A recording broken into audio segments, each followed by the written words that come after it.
বন্ধুরা আসসালামু আলাইকুম। আজ আমরা হাজির হয়েছি চাইনিজ বাংলা টিউটোরিয়ালের আরেকটি এপিসোড নিয়ে।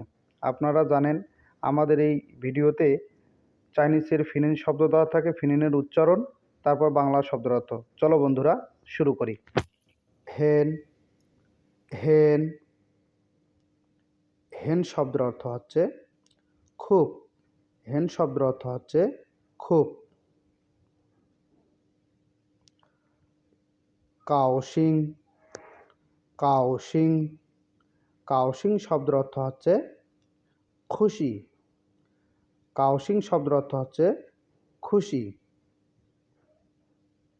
রেনশি রেনশি রেনশি শব্দের অর্থ হচ্ছে পরিচিত। রেনশি শব্দের অর্থ হচ্ছে পরিচিত। লাই লাই লাই শব্দের অর্থ হচ্ছে আশা। লাই শব্দের অর্থ হচ্ছে আশা। সং সং সং শব্দের অর্থ হচ্ছে থেকে।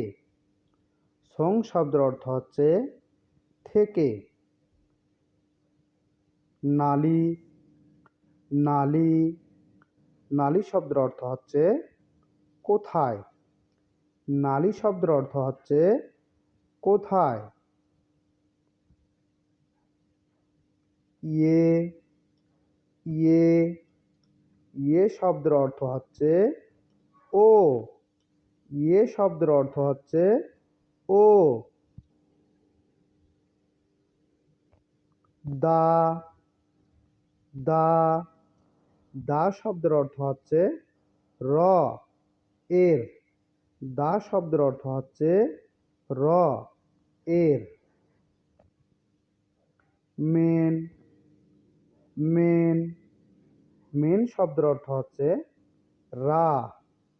মেন শব্দের অর্থ হচ্ছে রা। শ্যামা শ্যামা শ্যামা শব্দের অর্থ হচ্ছে কি। শ্যামা শব্দের অর্থ হচ্ছে কি।